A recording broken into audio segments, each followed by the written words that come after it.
Welcome to Charlie's Toolbox, the only podcast that teaches you how to be the main character in your life. Here you can find all the tools and skills you need to decenter men, center yourself, and feel good about your life. Here's your host, researcher, observer, and marketer, Charlie Taylor. Hi there, and welcome to Charlie's Toolbox. We have a really incredible interview for you today. I want to welcome Ashley Wilson. Today, I am super excited to talk to a dynamic storyteller and entertainment industry pro.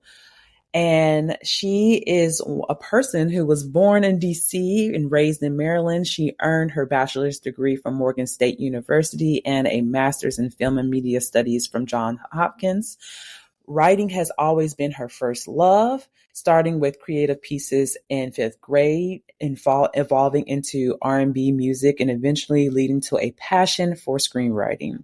After starting as a production runner in 2015, she pivoted to casting, where she saw an opportunity to innovate. What began as something small was like an email list for local actors, grew into Digital Influence, which is a global platform with over 50,000 subscribers. And that really is an amazing feat.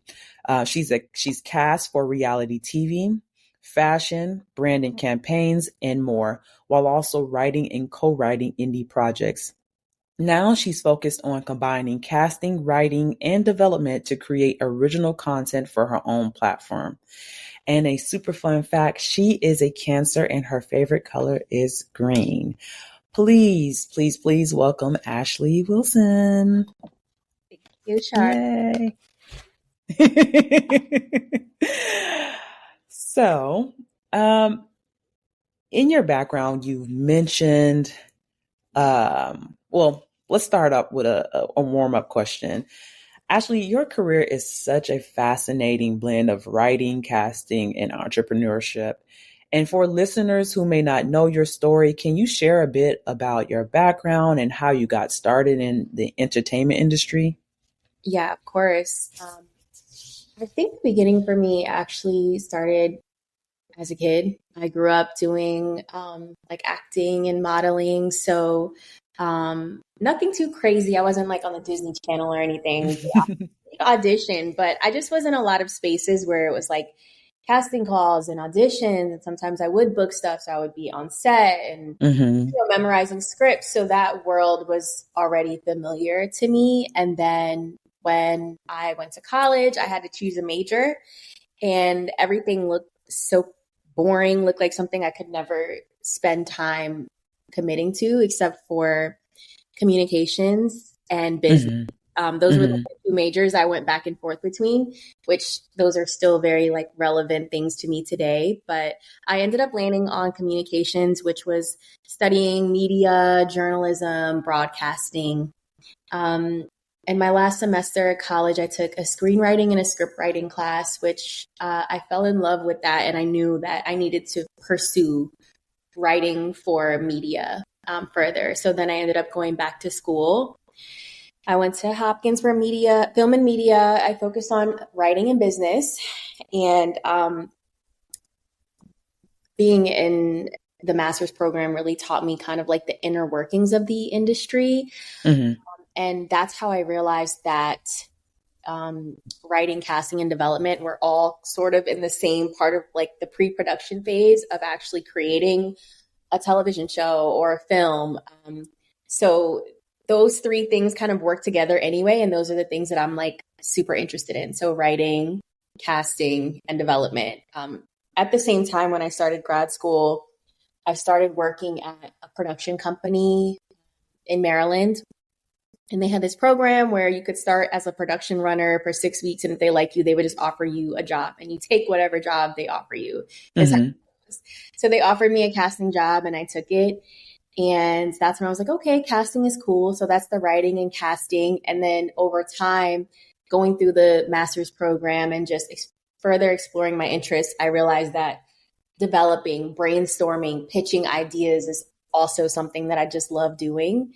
So through my studies and through my career trajectory and just following my passions, now I'm in this amazing place where I get to pursue the things that I love, and they're all a part of the same step in the process of production. So yeah, it worked out perfectly. I love that. That is I love, people kind of like shun school, or they're like, oh, I can find my passions outside of that. But people often don't realize that like education is a great space to kind of just trial and error things. Mm-hmm. And so for you to kind of get that experience and just fine tune it, and then like, learn more about different things that you really probably weren't even like aware of or interested in, is an amazing process that I think more folks should tap into. Education is just an amazing thing, and it opens you up to so much that you may not haven't even known. So Yeah. you've mentioned like your passion for writing and how screenwriting, taking that class was something that opened your eyes. And you also, when I was doing research on your background, you had an interest in R&B music, and you write screenplays.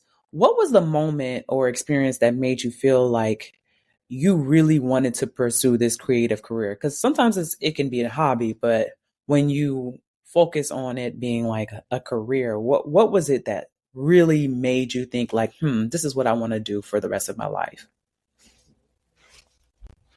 I would say when I was having to choose my major in college, and I say that Mm-hmm. because this was like 2007. So we had this huge book, and it listed all the majors and all the classes that you took with each major, descriptions of the classes. And I just remember like going through everything and being like, I can't do any of this except for something cool and creative. And even to this day, like when I find myself in situations or like roles or working for companies where it's just like too buttoned up and just not free and not creative, like I struggle immediately. Like the vibe is just off.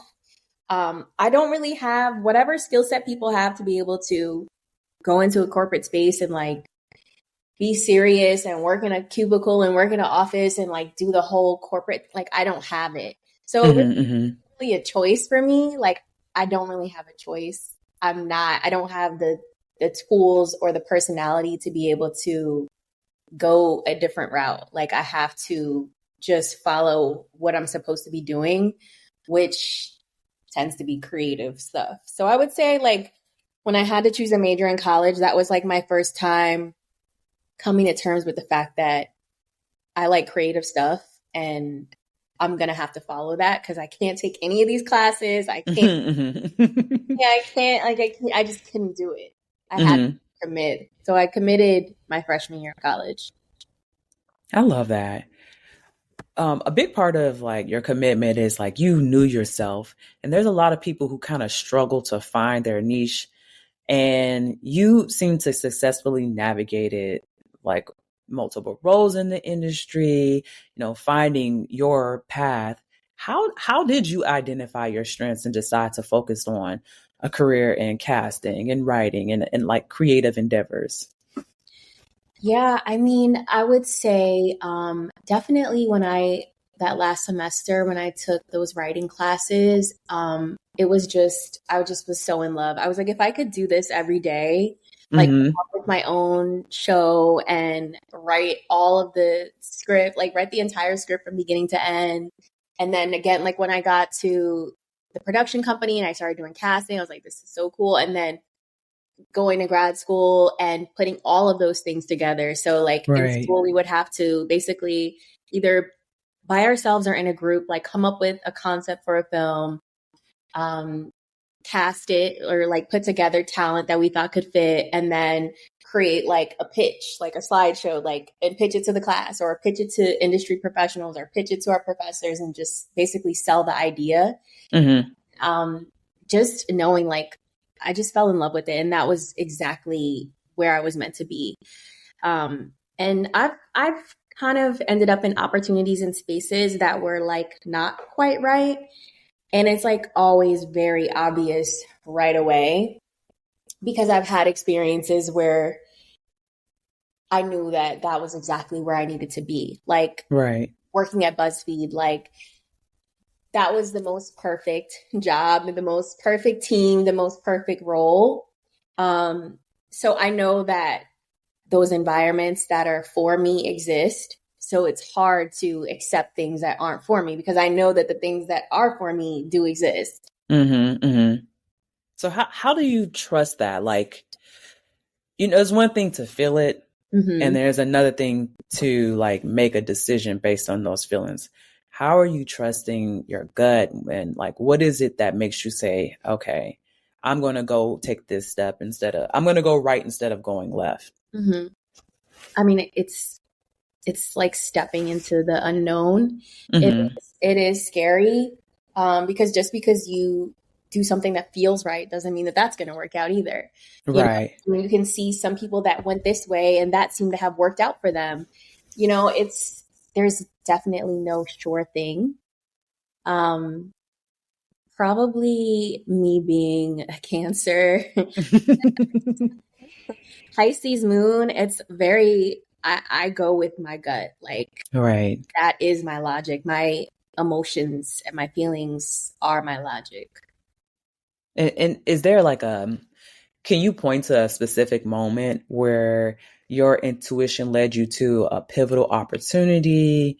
It helped you elevate to or go the direction you want to go to? Because I want the listeners to know like what that feels like and how to just lean into it instead of, the fearful way is to lean back or run away from it or be afraid of it. But I want you to be a great example of like, what is it, if I say yes to this thing, this could be the possible outcome. This beauty can come of it. Okay, so I can give you an example of it working out and an example of me following my intuition and turning something down. Okay. So with BuzzFeed, they had posted a job opportunity online, and initially it was for a Los Angeles role. And I reached out anyway, like, hey, if you're looking for anybody remote, like, feel free to reach out. And let's say that was a Wednesday. On Wednesday, it was a no. They didn't have any other roles. All they had was the LA role. By Friday, somebody who was remote on the team quit. So like that email and them looking at it, and they kind of kept me in mind. And then when that person quit, guess what? Now they had an opening for me. So they interviewed me and it was perfect. So it was like sometimes, sometimes you have to just like go with that feeling of like, I really want to work with them. Like, let me just see what happens. And you never know. It may not always end up like that, but when it's meant to be, it's meant to be. Right. That's divine for real. And then an example of following my intuition when, saying no to an opportunity. This one is sort of recent. So this is going to get a little bit spiritual. So I had a bad experience in an Uber where like I accidentally did an Uber share because usually when I do them, no one ever gets in. But this time, like 2 people got in, and the person who was sitting in the middle, they both decided to sit in the back. The person who was sitting in the middle was like making me feel really uncomfortable the entire ride. And I was like really shaken up about it. So that night I did like a spiritual bath and I prayed any negative energy off of me. I prayed for the removal of any negative spirits or any negative situations or people that are not for me, right? To exit my life. Right. This job actually reached out to me that night and was like, hey, we can't offer you this opportunity. So I was like, okay, cool, fine. I guess it was not meant to be because I just did that. Right. A few weeks later, they reached back out and they had an opportunity for me. I actually forgot that all of that even happened. And I was like, okay, cool. So I get started and the energy was just off. Like just the way that they work, things were just very chaotic. And I didn't see a lot of Black women or Black people. And it just, being in my industry, like for me, I need to see us. You know what I'm saying? Right. I understand what we're doing if I'm not seeing us, if I'm not seeing a lot of diversity in the room, like I'm confused about right. what are we making? What type of media are we making? You know what I mean? Like how did you miss that? That Yeah. Like, why is that not a priority? right. So the vibes were already off. And then they asked me to basically work on a project that I really did not feel comfortable with. Mm. It's about a political issue that's very, very hot. And I'm on one side and the project was on the other side. And I was like, I can't be a part of that. I can't. Right. So I had to just immediately decline. And then that's when I remembered the whole situation with the spiritual prayer and everything. I was like, this wasn't meant to be from the beginning. Like, if I was making sure I was paying attention, I probably would have known that. But so it can go both ways. But it just takes a little bit of faith and just like knowing yourself and also believing in yourself that it's going to work out for you. But you still have to know yourself and know what's meant for you. Right. That's an incredible story. And I'm sorry that you went through that on an Uber. I understand that feeling of yuckiness being in around someone. So I know, like, oof, that's an uncomfortable feeling, especially if you have to go take a spiritual bath to go pray that off. Yikes. It was so weird. Like, the person was like leaning against me the entire ride instead of even just sitting in the middle or against the person they came with. And it was something really weird about it. Like, it made me feel like it was like an energy harvesting or stuff. It was just so strange. Yeah. Like, I had to do a whole ritual after that. Yeah, I get it. I've come in contact with some people who I can't explain it. There's no evidence, but I felt such a negative, nasty energy that I like literally had to come home and just pray and just keep praying until that feeling subsided. So I definitely understand that. And I want to thank you for sharing that story. Because like trusting your gut really is just, it's so important. And if you can just try to listen and hear what your body is saying, it never leads you in the wrong direction. And so I'm glad that you kind of shared that with us. When you are in this industry, and this industry it's a cutthroat industry, it can be some very high highs and some very low lows. When you are facing moments of like maybe self-doubt or imposter syndrome, are there ways that you push through these challenges? And honestly, if you don't feel those experiences and you haven't faced that moment, what is it that like grounds you and makes sure that you're showing up in the space in all of your full power?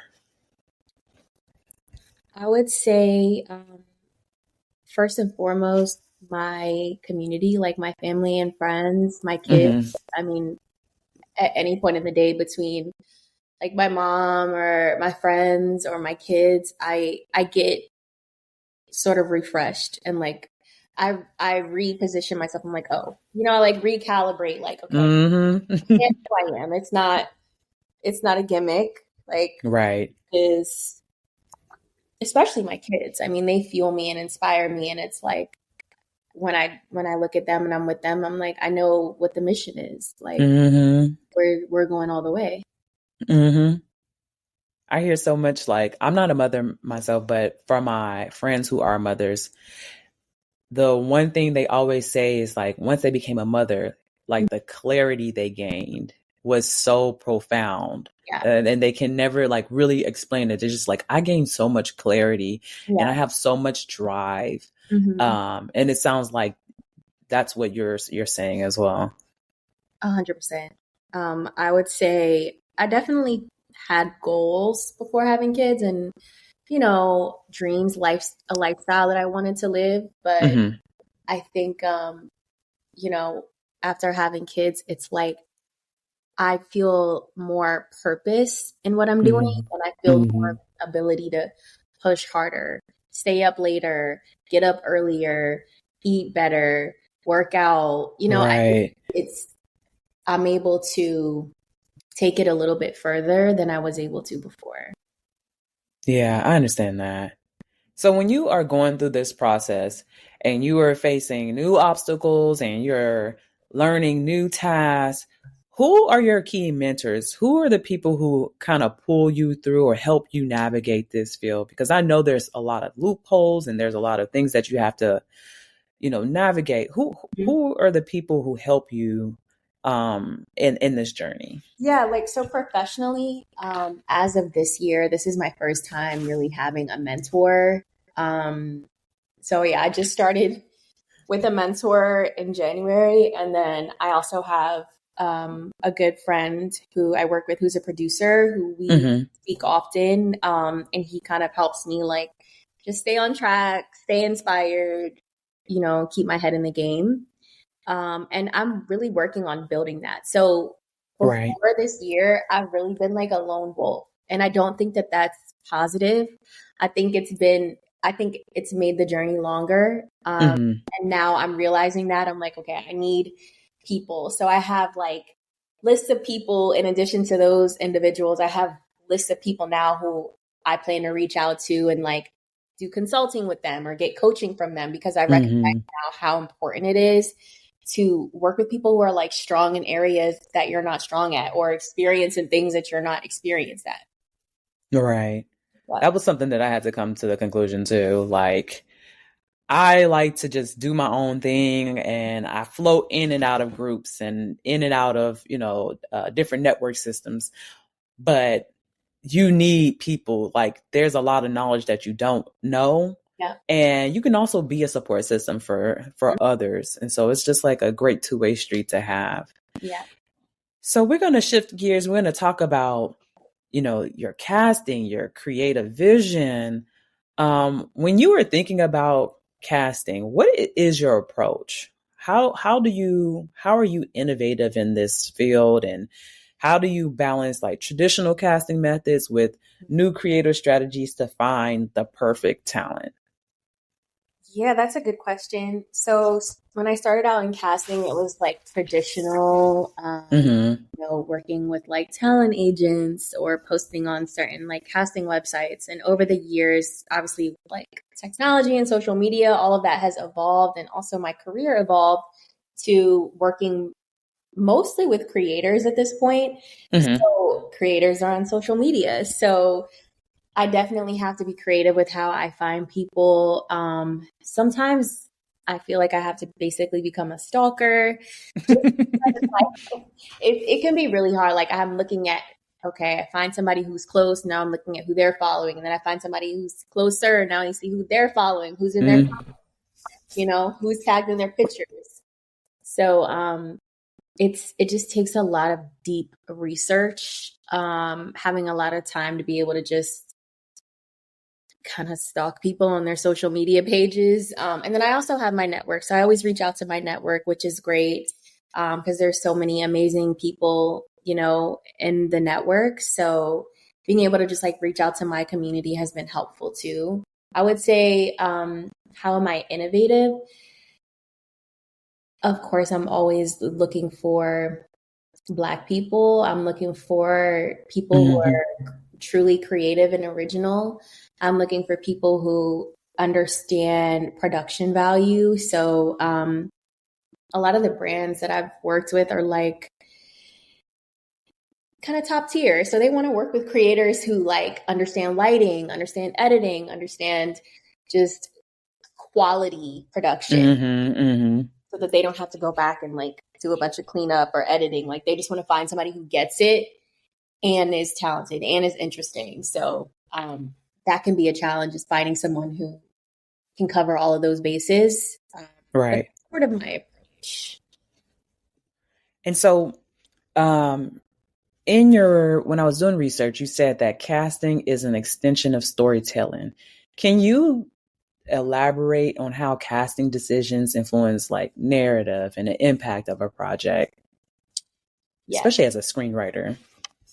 Yeah, so I feel like with casting, it's sort of like in school, like when the teacher would read the book to the class, like the words are already there, the pictures are there, but the way that the teacher tells the story, the things that they choose to focus on and highlight, the emotions that they speak with is really what brings it to life. And that's what I feel about talent. And so finding the right talent is always going to me, be make or break when it comes to any form of storytelling or media. How do you know that, okay, this is the right one? Like, is it a feeling? Is it like, how do you know? Yeah, it sort of is a feeling because it'll be like an embodiment that happens. Usually the creator or the talent will embody the story or the brand or the message. And also it's something that, like, let's say it's a creator campaign, right? Mm-hmm. Whatever the concept of the campaign is or the messaging behind the campaign, it also has to be something, in my opinion, that will resonate with the audience, because what you don't with their audience, because what you don't want is to find a creator who, you know, can do the campaign, but then they post it and everyone in the comments hates it. And they're like, you know what I mean? So Right. that's bad for the brand. So Right. it's a combination of finding a creator who embodies the concept or the brand. And then also it has to be something that's going to land as authentic to their audience. That makes sense. And so, as the founder of Digital Influence, how do you see the role of digital platforms and social media shaping the future of casting and talent discovery? I know you mentioned that, you check people's social media. Mm-hmm. Are there any other ways that you see it maybe impacting it? I mean, there's definitely like a lot of tools available for people who are looking to discover talent on social media. Mm-hmm. I think it's sort of like a mad dash to be the top one. My thing with the tools is that every single team works differently, and it feels like the people who create the tools, like, they don't understand that. Like, it's sort of like a built-in system that they want you to use. Mm-hmm. But every single team works differently. Like, some teams use spreadsheets, some teams use Airtable, some teams might work out of Notion or Asana. Right. So Right. using all these different programs, and then the softwares want you to stay in their software. So to me, I don't like using them. I will use them just to search for people once I'm like running, either when I'm running out of options, it feels like, or when I'm just starting to kind of get me started. But I much rather find people myself through just searching, or, like I said, like reaching out to communities of people. Mm-hmm. Yeah, the tools, they're also a little bit stale to me, because like a new creator goes viral every day. A new creator makes Right. every day. Like, they'll never, I'm not going to say never, but it just feels like there's no way for them to really keep up, then creators get canceled. And then if a brand doesn't have the right people on their team, they're not even going to know, like, pitching this creator who just got canceled last week is not a good idea. Like, yeah. Yeah. That's a lot of human capital that you need that human capital. Like, you can have a long list of talent, but if you're not aware of like what's going on, how people are perceiving them, have the sentiment about them or around them have changed, and you might make a mistake. Yeah. A big part of it is just being online. You got to be chronically online at a certain point.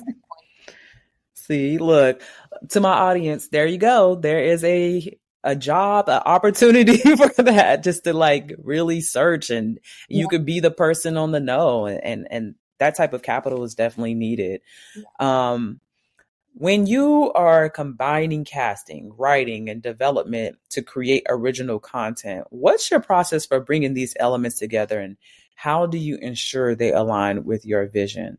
Like, you talk about your gut a lot and your vision, and how you always want to make sure that you're including Black people, Black voices into this process. Yeah. What does it look like to bring it all together? Well, it's really interesting that you asked that question.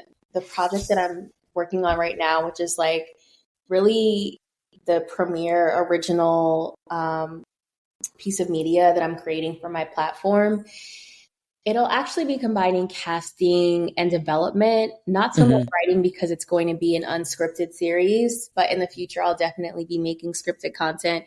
But the thing is, a lot of the pieces of media that I'm looking to make right now are things that I've been thinking on and concepting for like at least 5-6 years. So it's just really a matter of bringing them into fruition in a current way. So making sure that, okay, I had this idea, like, for example, I had an idea for like a sketch comedy show, right? Mm-hmm. The creators that I might have had in mind in 2018 are not the same creators that I would have in mind in 2025. So it's just like about, Right. I actually have a lot of the same ideas. It's just going to be updating them for right now, which is easy because I'm chronically online. I have like lists of hundreds, maybe dozens of creators. But over the years of all the projects that I've worked on, I have lists of hundreds, if not thousands, of creators who I think would be amazing for different niches and different types of content. Mm-hmm. And bringing it all together, it's like it just has to feel right. It has to be something, first of all, that I would watch. Right. So that's like the first thing. I also find value in sort of repurposing formats that have worked before. So taking something like, okay, like for example, Drewski, how he's doing like his his show about finding love. Like we know it works, you know what I mean? Right. Putting on the show. So I think there's a lot of value in sort of just taking formats that I know will work and finding people who are interesting and compelling. I like that. I like that a lot. So as you are planning and you're pulling all these pieces together, do you see any trends that are emerging in the entertainment industry, and how are you adopting or adapting your work to stay 1 foot or 2 feet, in front of like all these changes that are happening?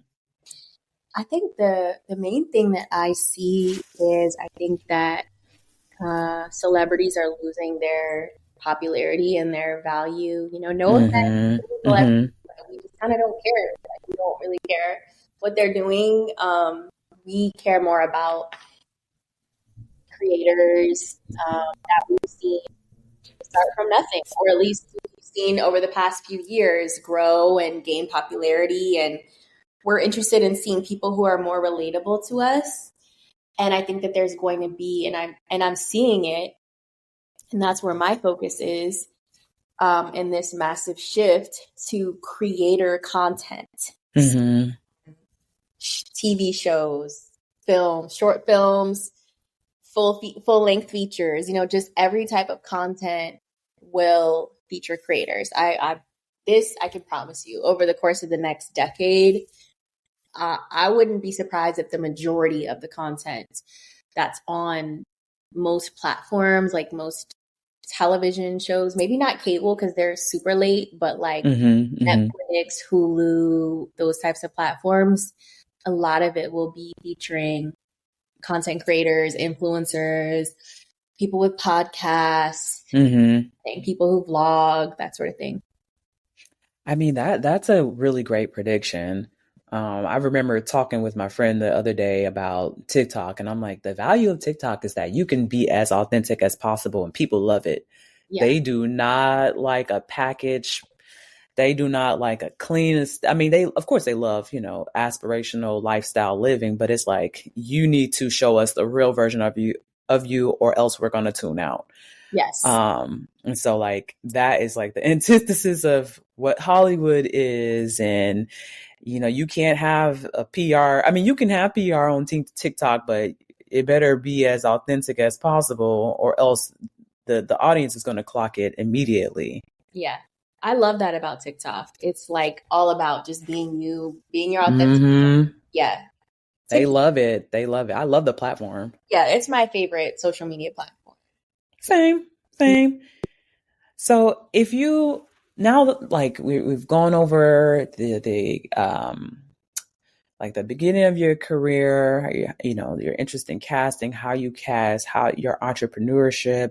If you could go back and give your younger self just one piece of career advice, what would that be?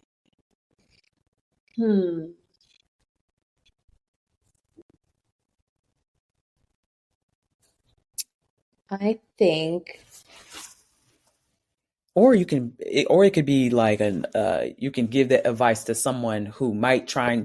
who are trying to do something that you are doing. Like that could be the advice too. It could be to yourself or to others. Yeah. I mean, what I was going to say is kind of both. It's like to my past self or to anyone.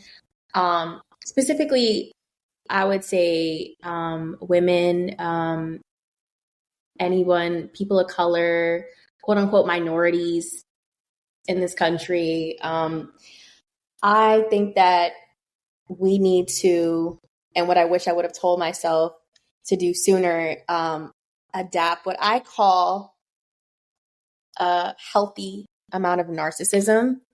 That like, okay, I'm a Black woman, so I was socialized to be like very humble and just like very much like subservient. And honestly, I don't really feel like that's helped me. I've had to kind of like let that go and stepped into myself and like adapting some quote unquote narcissistic characteristics, like just censoring myself, prioritizing myself, like not letting other people come before me and this is professionally, not like with, other relationships, but I mean, when it comes to your work, because you're going to encounter people, especially in the entertainment industry, who are like actual narcissists. And if they can tell that you're like basically like a victim or like prey, like they're a lot of people are just very full of themselves, very arrogant. They think they're the best in their room, and they're the best in the room, and they're going to announce it and they're going to make it known. And if you're too humble to speak up for yourself and talk about your gifts and what you've done, then no one's going to notice you. So Right. have a certain amount of just like arrogance, confidence, just you have to have that air about you, like you're the best actually, because everyone else does. And if you don't have that, no one sees you. Put yourself out there, make yourself known, and own who you are and be confident. No one is smarter than you. That's what I would say. No one's smarter than you. No one knows more than you. Everybody's just taking it one day at a time and trying their best. So just be confident. Be as confident as possible. That's incredible advice. That's incredible advice. I remember I was talking to a mentor of mine, and she said the same thing. She was like, you cannot have shame in your gifts. Like, you cannot have shame in your abilities. You cannot be fearful of your abilities. Like, you don't need to be you don't need to hope that someone will discover you. You need to put yourself out there. And so like I'm so glad that you said that, because it's like, our culture is like, who do you think you are? How dare you think you better than other people? And it's like, for this industry, you need to say that or else. Yep, you do. So what is next for you? What's next for you? I know you mentioned a project that you're working on right now. Is there anything that you can share with us? Is there anything that we can follow or like? Because you're making content for us, and we want to make sure that we are pouring into you. Amazing. So I'm developing a streaming platform for creator content. Yes. So I'm really excited about that. That will basically cover the casting work that I do, which is like finding the creators that I want to work with and getting them on board. But then also I will be writing and I will be developing content as well. We are shooting our first project in the early summer. So and the platform is launching this year. So Yes, this is amazing. So much. Thank you. Yeah, I would say for anyone who wants to kind of keep up with me, I would say LinkedIn. I'm really, honestly, this is funny. I'm not big on social media. So myself. So you could probably, check me out on LinkedIn to keep up with those updates on the platform. It's called Water. And on LinkedIn, I'm Ashley E.K. Wilson. And yeah, you can find me on there. And then if you are a creator or actor, model, artist, definitely check out my website, digitalinfluence.tv, or download the app Digital Influence in the Apple App Store. And that way you can keep up with creator opportunities or any opportunities that I'm working on or any friends are working on. I post those there. That's amazing. I'm going to put those links in the description so you guys can follow, like, subscribe, and be patiently waiting for this platform. These are amazing things. I'm sure people have, congratulated you, but I want to be an additional person to do that.